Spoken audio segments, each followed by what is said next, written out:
Good morning, everybody. 11:01. About ready to start the presentation. I'd first have Rebecca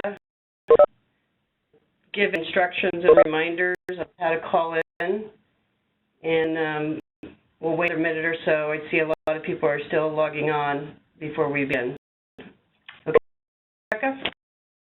Okay, this is Rebecca here, and I'm working on the technical support, so if people have challenges, please you can give me an email at Rebecca, R-E-B-E-C-C-A, @gladstein.org. And then just to let you know, if you are having audio challenges logging in, you can see here, please make sure that you phone in and enter your unique attendee ID. So what you need to do is click on the box that says I will call in. That information will give you the access line. It will give you the unique attendee ID, and when you phone in, please type that ND number. If you're still having issues, sometimes logging back out and logging back in and filling in for WebEx is a good way to approach this. And if you are having challenges, please feel free to email me. Again, that's Rebecca, R-E-B-E-C-C-A, @Gladstein, GladStein.org, and I will help you mostly. Thank you.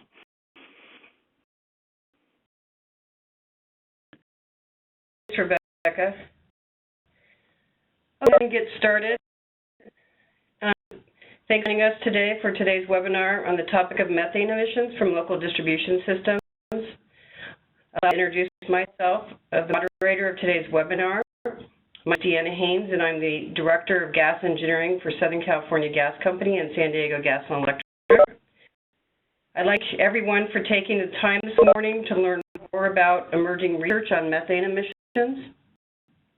A number of national organizations have undertaken recent studies to gather current industry information on the subject throughout the natural gas supply chain and update estimates with this improved information.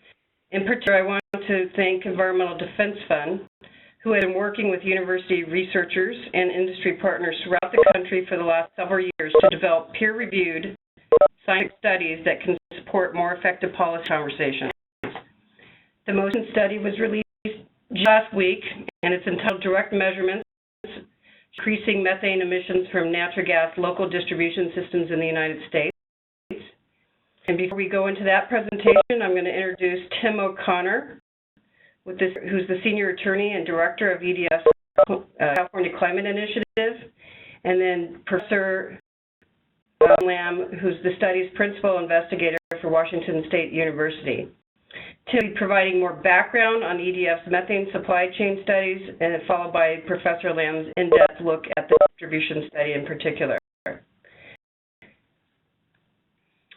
Get started with today's, here are just a few things to keep in mind as we go through the session.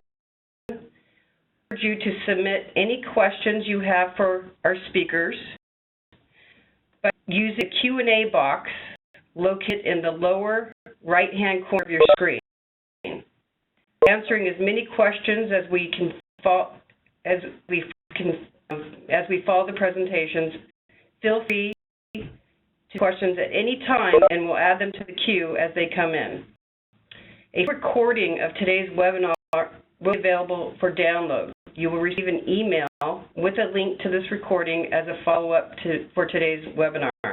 Lastly, for any technical issues and assistance during the webinar, please contact Charlotte Medlock at charlotte.medlock@gladstein.org or 424-7482.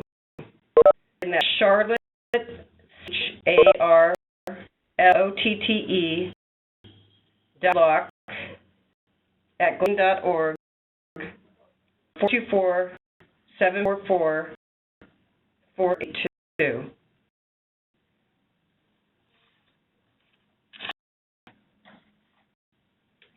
Is having audio or login challenges, please make sure you are following the correct login procedures. Please dial in via the phone. It is critical that you enter your unique ID to get an audio access. If you are in the webinar and can see the presentation, but you're having audio issues, please go to the Quick Start tab on the webinar as shown here on the screen and select the I will call in option. The correct login information, your unique attendee ID number, which you can enter on your phone. Logging out and back in may also help. Again, having any technical issues, contact Charlotte Medlock or 744-480. Okay, now to provide more background to today's program, we are joined by Tim O'Connor, Senior Attorney and Director of EDS California Climate Initiative. Tim will give an overview of EDS methane supply chain studies, followed by Professor Lamb's in-depth look at the distribution study. Okay, Tim, you're on.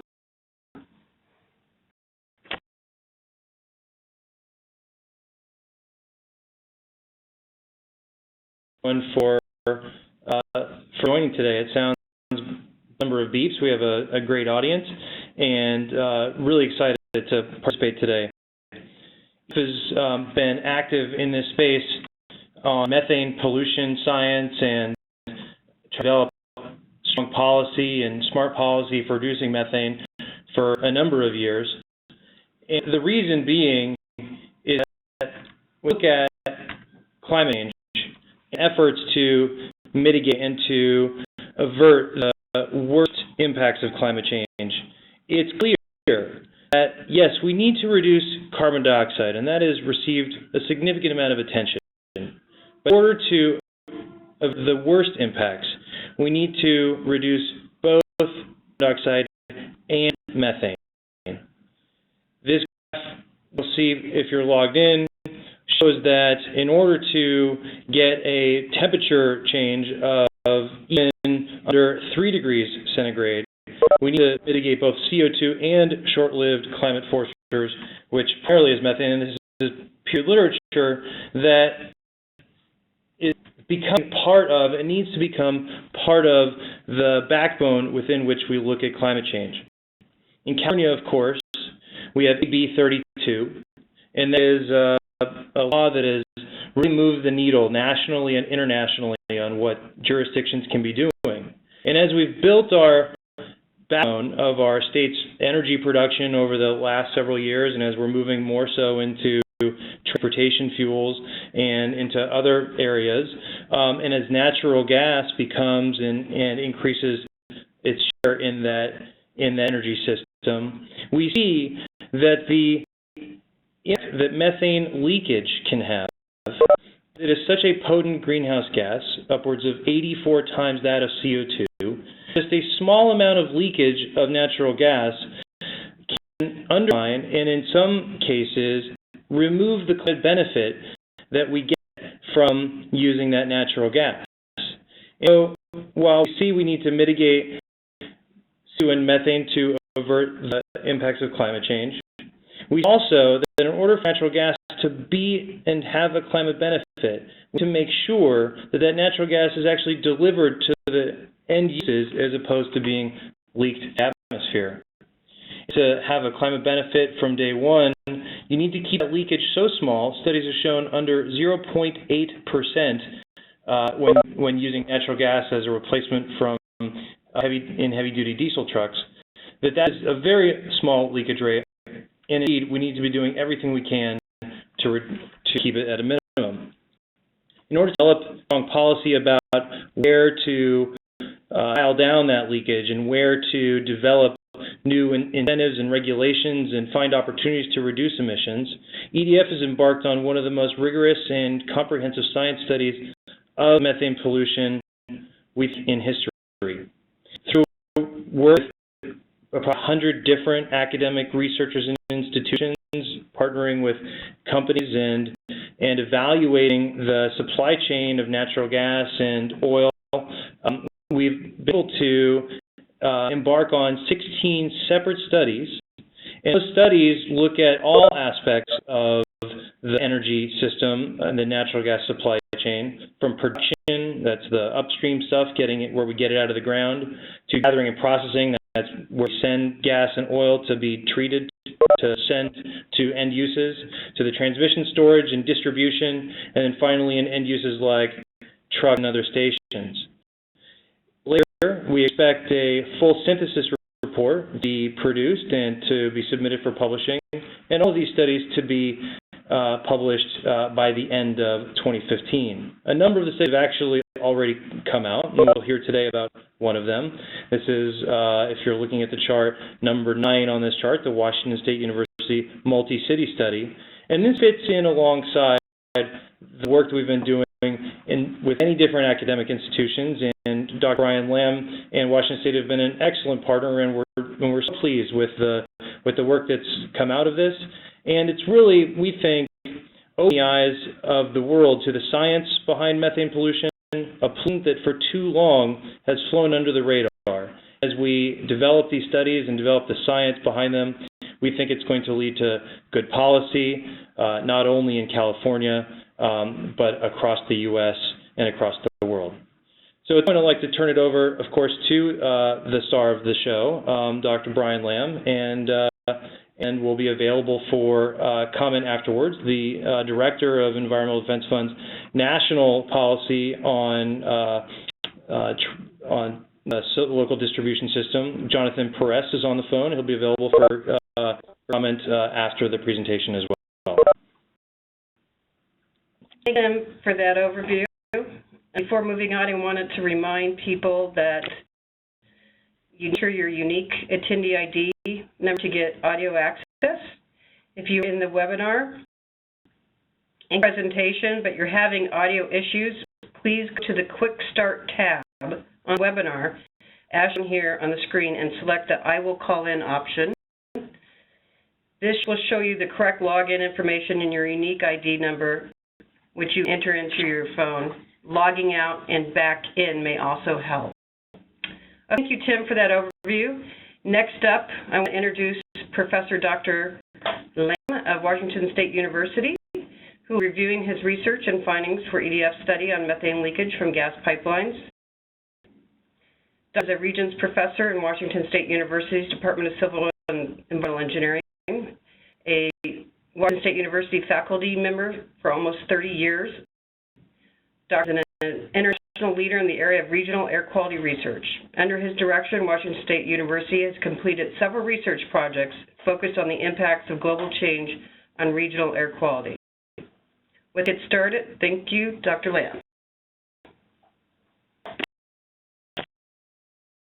Thanks, Deanna, for that introduction, and Tim for providing some background information to put the distribution work that we're going to discuss today in perspective. Before we get started, I just want to introduce Tom Ferraro with Conestoga Rovers and Associates. The study that we're going to present today was conducted jointly between WSU and Conestoga Rovers, and Tom was a co-PI on this project, and he's going to help a little bit with the briefing and with questions.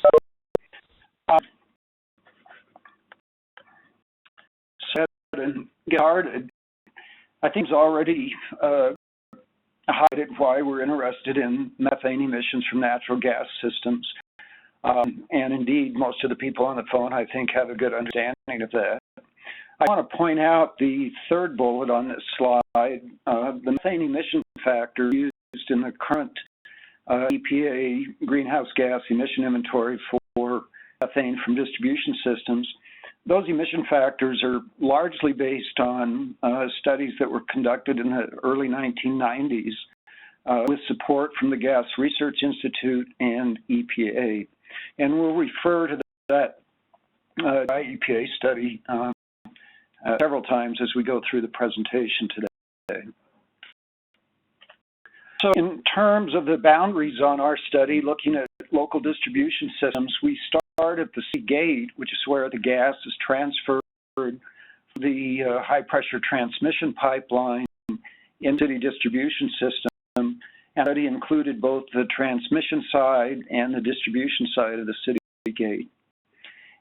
And we go to and include the customer meters. We did not include storage facilities, and we did not include compressed natural gas refueling stations and vehicle fleets. What that leaves us with are emissions from underground pipeline leaks and metering and regulating stations, starting with the city gate and including the various types of MR facilities that exist within the distribution system. It's worth reviewing just very briefly how the current emission inventory is constructed. Distribution systems, there are 4 primary categories: emissions from underground pipelines and services, emissions from metering and regulating stations, customer meters, and mishaps, dig-ins, and maintenance activities.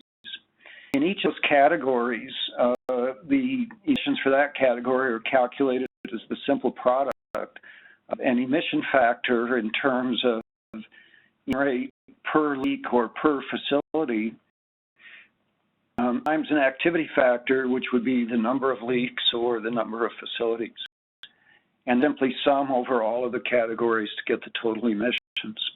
And again, the important point to note is that the emission factors used in the current emission inventory are largely from the 1992 GRI EPA study.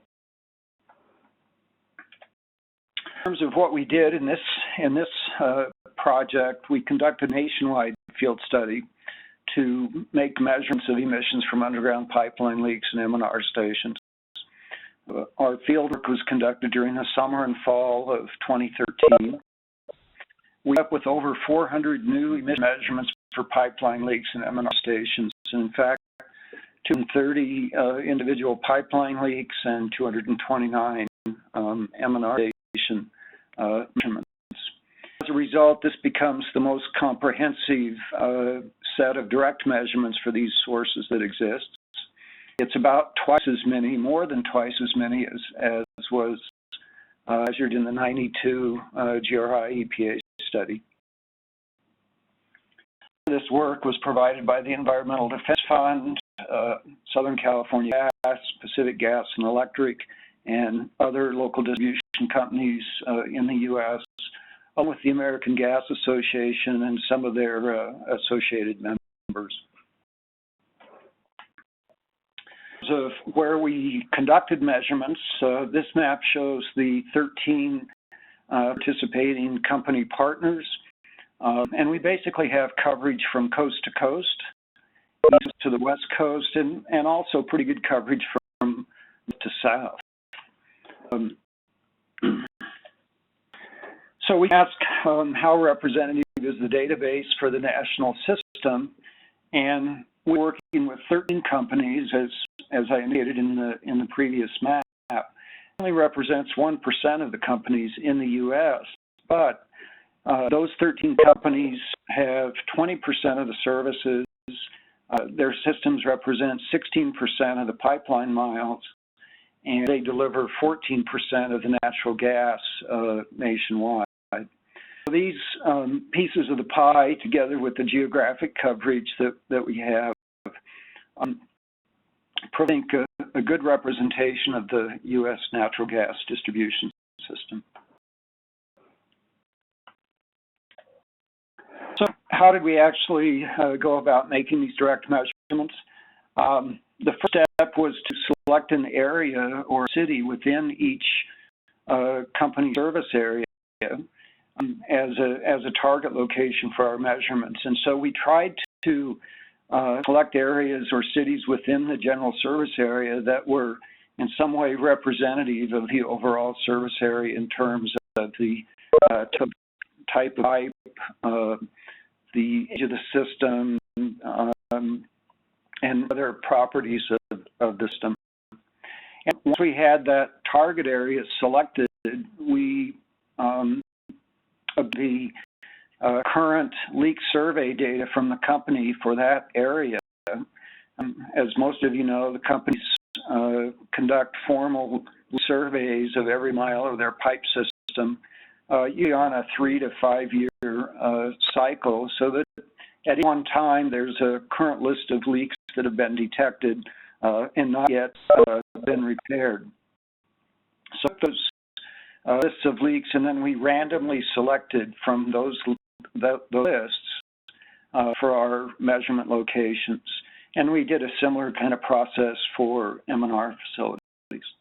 In the end, in each of these target areas, we ended up collecting on the order of 10 to 20 pipeline leak measurements, and we obtained emissions data for 10 to 20 M&R facilities.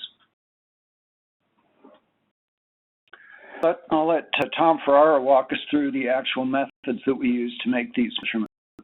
Tom? Thank you, Brian. Okay. Once again, these were direct measurements of leaks at facilities and in underground pipelines.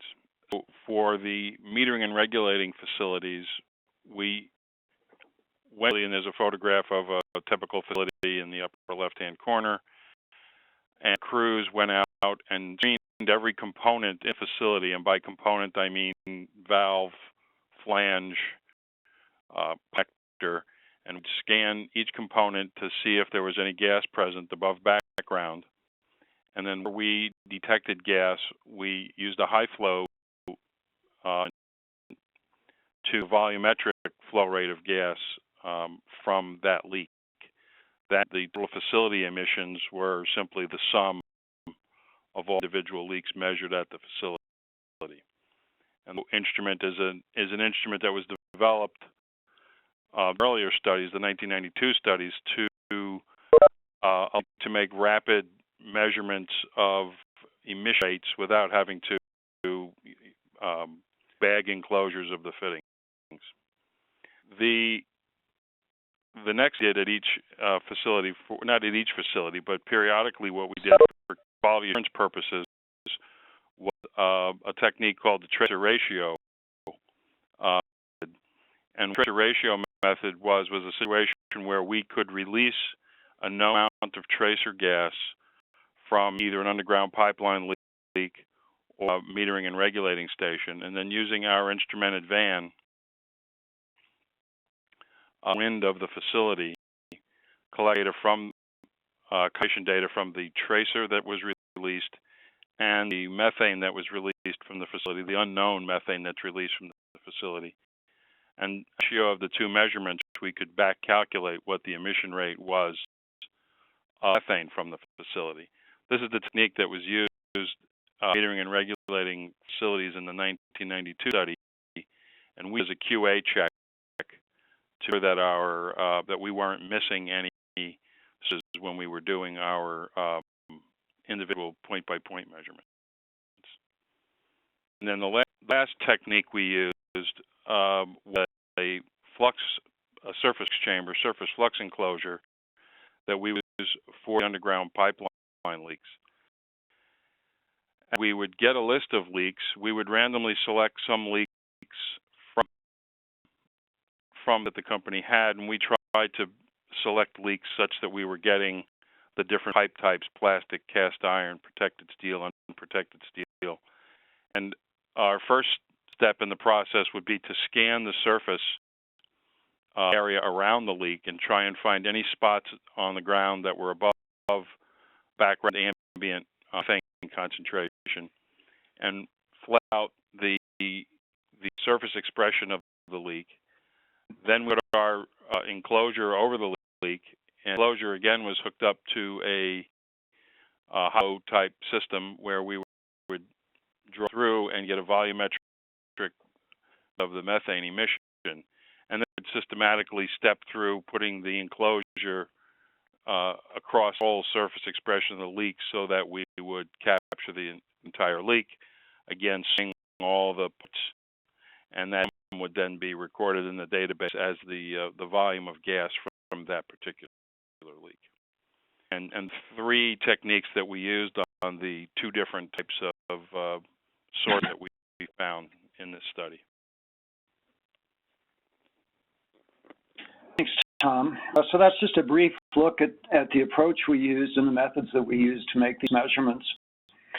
What did we find? Well, we found that the methane emissions from local distribution systems have decreased in the past 20 years compared to the results in the 1992 GRI study. And as I'll show in a few minutes, when you take these new factors based on our data and look at emissions on a regional basis, we see significant variations among different regions.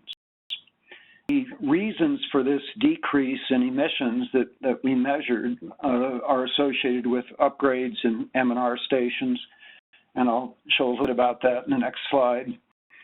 Changes in pipeline materials, better leak detection, and new regulations.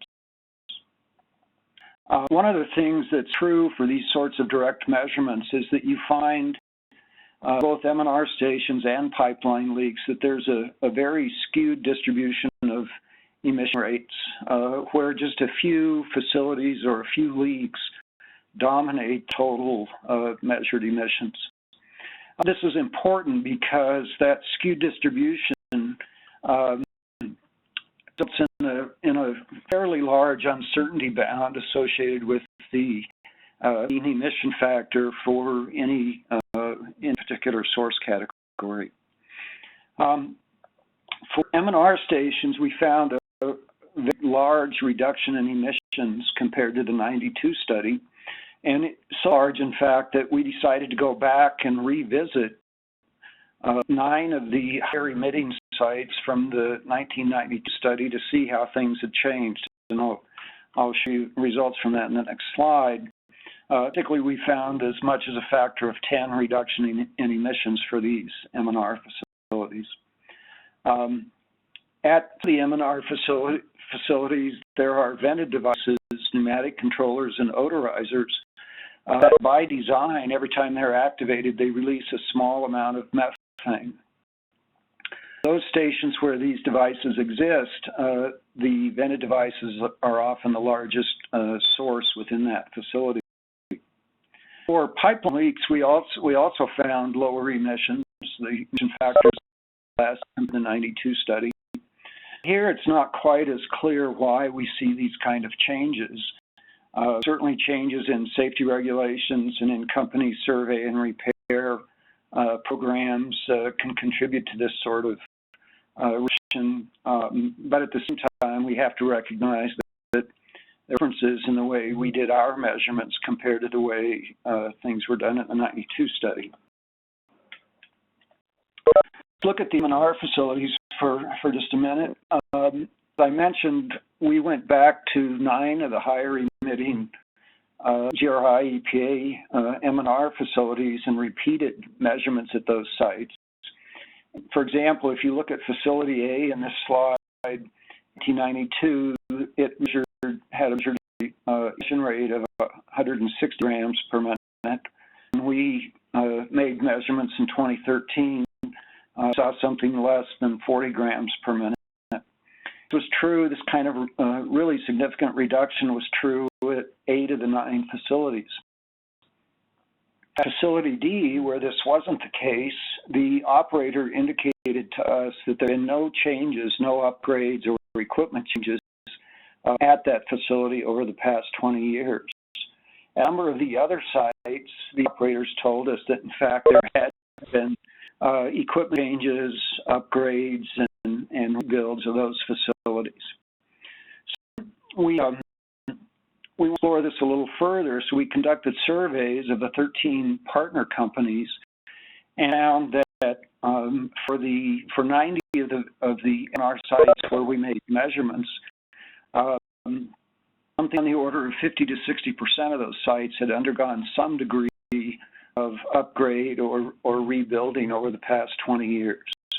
We also worked with the American Gas Association to survey their members, and we obtained similar kinds of information back in the survey that a substantial number of facilities had undergone equipment improvements over the past 20 years. So it should be pretty clear that the large reduction in emissions that we see for M&R stations, the 1992 results, can be attributed to these equipment upgrades and rebuilds of these facilities by the various companies. This next graph is looking at pipeline leaks, and it illustrates the skewed distribution that I mentioned before.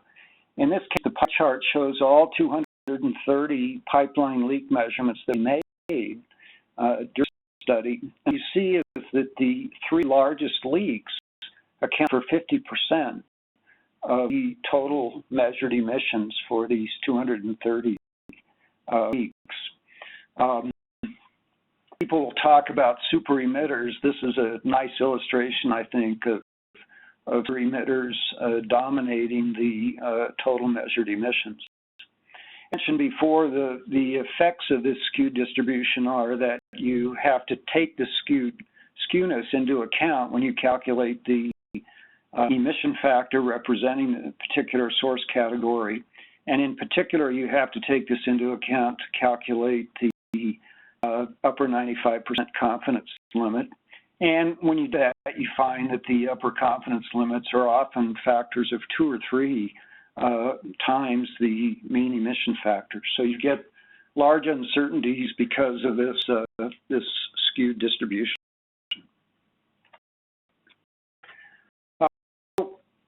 Take our new emission factors for the various categories of underground pipeline leaks and the various categories of M&R stations, and we can use those to update the current EPA emission inventory for methane from distribution systems. And that's shown in this slide. We start on the left-hand side for leaks from pipelines and services. Our updated inventory is about 200 gigograms per year. In comparison to the EPA 2011 inventory, which is at about 600 gigograms per year. Time, though, the whisker line on our study shows the 95% confidence, upper confidence limit, and that comes close to the current EPA inventory. For equipment, a little bit different story. The light blue portion shows the dramatic reduction in emissions for M&R facilities, and then the whisker diagram shows the uncertainty associated with that. In this case, the uncertainty is less, much less than the current EPA inventory because of that dramatic change in the M&R category. I would mention that for customer meters, this slide shows was the EPA emission factors for customer meters as part of the updated inventory. And that's why you don't see any difference in the yellow box.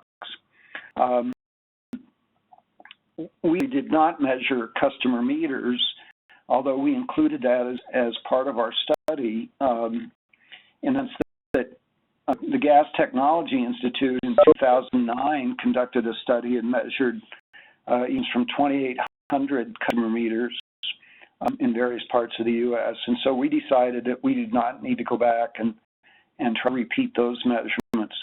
If you use the GTI results for customer meters, it comes in at within about 30% of the current EPA estimate. So there have not been big changes in customer meters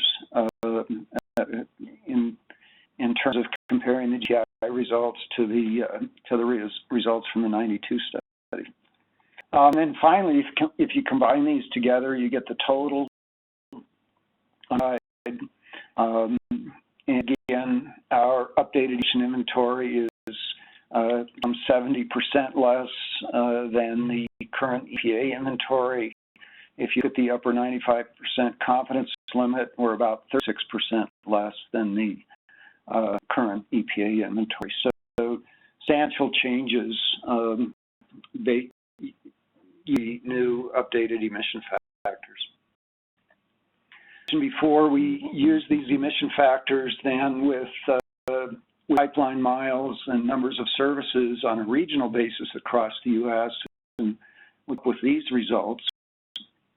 In this case, we're using the national emission factors and combining them with regional pipeline miles and numbers of services. We did not see any significant difference in actual emission factors by region, so we use the national emission factors for this slide. Find our big differences region to region, and in particular, the eastern region accounts for 35% of the total U.S. methane emissions from pipeline leaks, while the western region is about half that at 17% of the total. And those differences are due to differences in pipeline miles, type of pipe from one region to the next. And in particular, In the east, there's a lot of cast iron and unprotected steel. They account for 70% of the eastern emissions. That's the red portion of the different bars. And those leaks from cast iron and unprotected steel account for almost half of the total U.S. emissions. On the other hand, if you look at plastic and protected steel, which generally represent newer pipe types, they account for 92% of total pipeline mileage in the U.S., but leaks from these pipe types only contribute about 20% of total U.S. emissions. And then just finally, services account for about a third of U.S. emissions.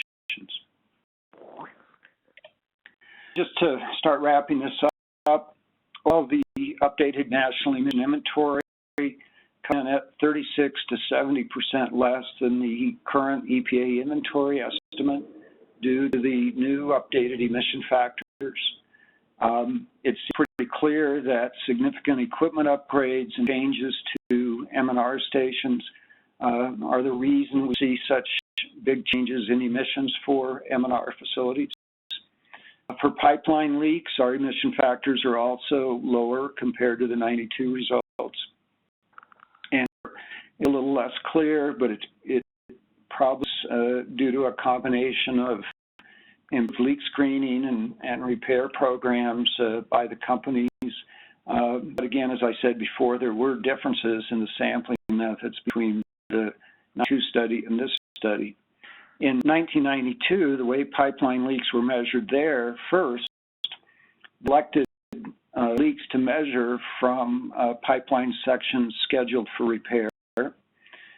Then for a given leak, they went to that leak, dug down on each side of the leak, and isolated the pipe, priced it with a gas flow, maintain that pressure, and that gas flow rate became the leak rate at the pipe, and the leak rate was adjusted with an empirical correction factor to account for soil oxidation of methane in soil column over the leak. So that's a very different approach compared to the surface chamber approach that we used. And because of differences in pipeline types, we see large variations in emissions on a regional basis. So that's a pretty quick overview of our study. As Deanna mentioned, this was published last week in Environmental Science and Technology, and there's a lot more details in the paper and in the supporting information. In ahead, in terms of what might follow this kind of work, there've been some studies looking at what are called top-down methods versus bottom-up methods. Top-down methods, generally, you're looking at ambient methane measurements from towers or from aircraft, and you use that with an atmospheric model to back-calculate what the methane source strength must be coming out of the urban landscape to prove the measured methane concentration. What we've been seeing is that top-down estimates generally show more methane than account for with the bottom-up methods. Still work will be done to try to understand that gap between top-down and bottom-up. What it suggests is that we need to do better treatment of all urban sources. The work that we've done is one piece of that puzzle in terms of pipeline leaking factors and M&R facility emission factors. But I don't think we totally understand end-use emissions from and hot water heaters in residences and other downstream sources in commercial and industrial facilities. LNG storage emissions, CNG vehicles, refueling stations. In the categories, as Tim mentioned, there is ongoing work with EDF to look source categories. And then in terms of total methane emissions from an urban area, we also need to do careful and complete accounting for landfills, wastewater treatment, and other biogenic sources of methane. about the skewed distribution of emissions from pipeline leaks, to continue to improve survey methods to identify those super emitters and design repair programs to meet those super emitters. A lot of people have been looking at mobile mapping where you have a methane instrument in a vehicle to try to identify and quantify methane emission sources. And I think that's definitely got a lot of promise. I personally think there's more work that needs to be done on those before we can really rely on those for quantitative surveys. But as I said, there's a lot of work in that area, and we're making good progress there. And then finally, just one last comment. We did our measurements from May through October and did do any work during the wintertime, and so I think there's still a question in terms of our wintertime seasonal effects on methane emissions that perhaps haven't been addressed yet. That wraps up the presentation portion, and we'd be happy to try to answer any questions.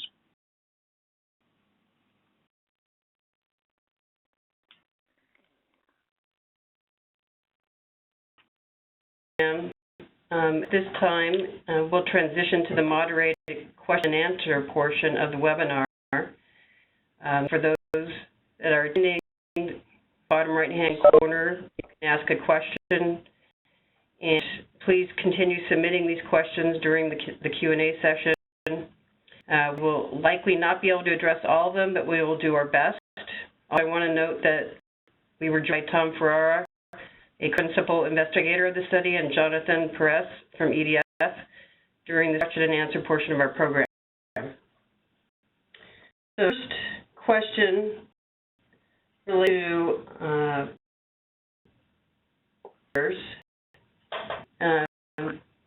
Lamb, the person is one of you could discuss in general terms in which part of the country the super emitters are located, and perhaps share some details on why those variations are so large and what can be done to better mitigate those situations. Yeah, so for the large pipeline leaks that we measured, the 3-5 largest leaks, among the top 3, it was 3 different pipe types: cast iron, plastic, and unprotected steel. So it wasn't just cast iron as some people might first guess, but each of the different pipeline types. And they occurred in different places in the country. So I don't think there was anything unique in terms of the super emitters with respect to pipeline type or location. I will mention, and I don't think I think we specified this during the briefing, in company surveys of leaks are graded on the basis of safety in terms of grade 1, which are most hazardous, and those get scheduled for repair almost immediately. Grades 2 and grades 3 are less hazardous, and they will either get repaired on the order of weeks to a month or so, or they're scheduled to be re-monitored down the road. Only measured category 2 and 3 leaks. Category 1 leaks, because of the safety issue, we didn't want to be trying to measure those. Also, because they're repaired so quickly, they probably don't have a big impact on the inventory. It's important to understand that for the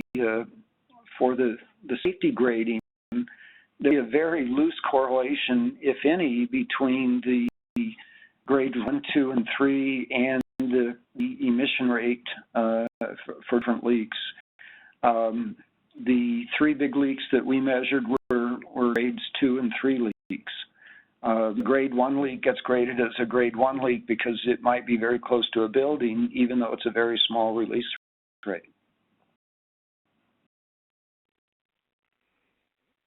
I don't know if I complete the question, but but that's a little bit of insight into the big leaks that we saw. Okay, next question relates to uncertainty in the 1992 data. Why is there no uncertainty estimates for the 1992 data? Do you know? In the 92 study, if you go back and look at the actual reports from 92, they did include estimates of uncertainty, although their statistical treatment not take into account the skewed distributions, even though those skewed distributions existed in those data.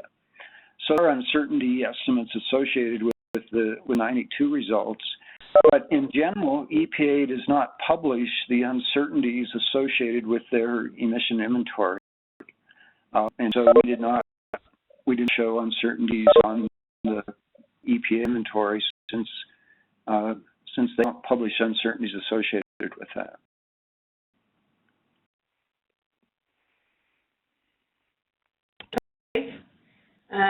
The third question is related to the top versus top-down approach.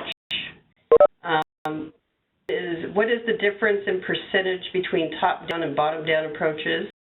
That's one question. And how do they vary from region to region? That is, difference more pronounced in highly dense urban settings?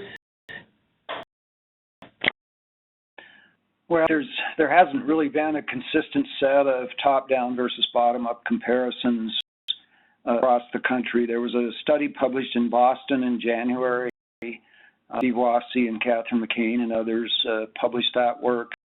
And in work, they used tall towers to measure methane concentrations, and then that calculated the methane emission rates. They did not do a really detailed bottom-up inventory calculation. They compared it to estimates of unaccounted for gas, I believe. And in that case, though, they still get a very large difference between the top-down and bottom-up. It can be factors of 50 to 100%, or even factors of 2 or 3 difference.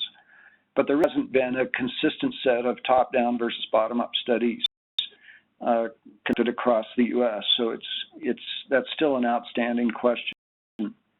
Actually doing work now in Annapolis, looking at top-down versus bottom-up, and we're spending quite a bit of time trying to do the bottom-up as carefully as we can. But that work is not yet published, and not for prime time, so to speak. One question, there was a time when prices for natural gas was quite high and has come down. Do you think the repair work to control pipeline emissions was conducted to valuable loss of methane, in other words, when the prices were high? I'm sure I can answer that, Deanna. That might be something you could address. Yeah, Deanna Haynes with SoCal Gas. We joined the natural gas, EPA's natural gas STAR program, a voluntary emission reduction program, in the very beginning in 1993, a decade and a half before any mandatory reporting, and to look at cost-effective reductions. So when we were looking at it, we did start seeing opportunities for redesigns and enhancements to our operations that could help in the long term reduce our maintenance on equipment and also reduce the emissions. So it's kind of a twofer. The prices have fluctuated so dramatically over the last decade, and one thing may have been cost effective at one time, but some of these changes take years to implement. So it did come into it. I mean, it was helpful if the prices were high, but overall, it was just a continuous improvement on our system that we were looking for, and we got the methane reductions as a benefit.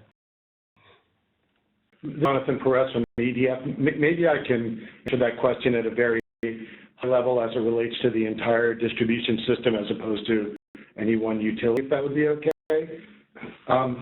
Basically, lost gas results from a number of sources. as any utility person dealing with this could tell you, including gas that's emitted during maintenance, from leaks, from theft, from temperature variation, and leaks are only a part of that. But the distribution companies are generally made whole. In other words, when they lose methane, they are repaid for lost and unaccounted for gas based on the amount of gas that comes in at the city gate versus the amount of gas that goes out to their customers. And the difference between those two things, the utilities are paid for so that they don't lose any money. They don't make money, but so that they don't lose any money based on LUAP. The problem is that we have not, as Professor Lamb talked about, we have not been quantifying the amount of gas that's leaking, and that's not part of the systems, not part of the safety regime that utilities operate. So there is no basis to determine how much gas of that LUAP is gas that's from leaks and how much of those leaks would have been preventable. We think one of the main takeaways from this study is the need to add quantification of methane being emitted in addition to the safety criteria so that we can get better data on exactly how much methane is being emitted, and so that we can find and remedy the super emitters, which currently are not required to be repaired if they're grade 3 leaks. And that's one perspective. Just so everybody knows, SoCal Gas has done engineering studies, and we do have an accounting of our pipeline leakage, and it's about 0.06% of our total throughput. And we have been actually reporting pipeline leaks as part of our AB 32 and Subpart W reporting. So that's part of the mandatory report requirements and these 1992 emission factors. So we have accounted for them. They're a very, very small portion of our lost and unaccounted for gas. Measurement error is mainly the cost for our lost and unaccounted for gas, followed by accounting adjustments because their billing may be different from month to month, and ended up being pretty small also. At first, when we did our engineering studies, we thought that theft would be a lot bigger part of the pie, but it ended up being much smaller than we anticipated. We do have a good sense of what's going on with our leakage. And have been reporting under AB 32 and mandatory reporting programs. There are other questions I want to get to. I have one that relates to the carbon intensity values that CARB is proposing for natural gas under the LFG RNG. Are you familiar with these carbon intensity values, and can you comment on these numbers? Does this study help provide sufficient definitive information now to support these adjustments? Sure, I am familiar with the carbon intensity values, or what's being used in California or suggested. I think our results help understand the rates from distribution systems. So from that standpoint, I think they should help. But I don't fully appreciate what's meant by carbon intensity.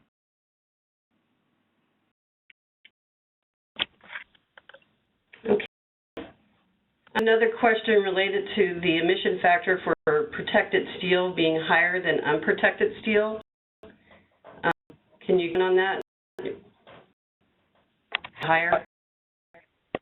I mean, we do see some differences like that, but given the large uncertainties associated with these emission factors, you don't really find statistically significant differences for those sorts of comparisons. So I think it's really more of a kind of statistical artifact of the number of samples collected for each and the way the emission factors worked out.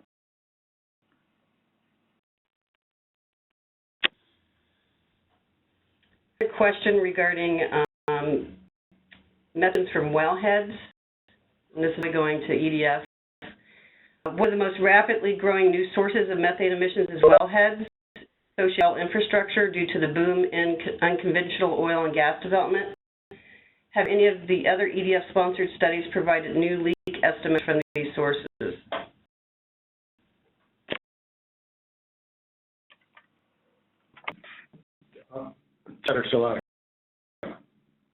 Tim, the methane studies, a couple of those have focused very directly on oil and gas production. There have been studies from the University of Texas.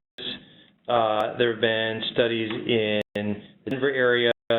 And with each of these studies, you get more information about the emissions that are associated with a production system. In that, what we've found is that there are some areas where we have been undercounting pieces of equipment and miles of pipe traditionally, and then others we've been seeing that there has been progress that's been made. And so while I don't think that any one particular study is going to update the wholesale emission factors. We expect the overall project synthesis report to be helpful in identifying the whole landscape of information. And what we do know is that with the work that the Air Resources Board is doing this year to develop new rules to reduce methane from production, with the attention that's been placed by the Obama administration and the federal government on this, that we expect whatever emissions there are to be going down significantly over time.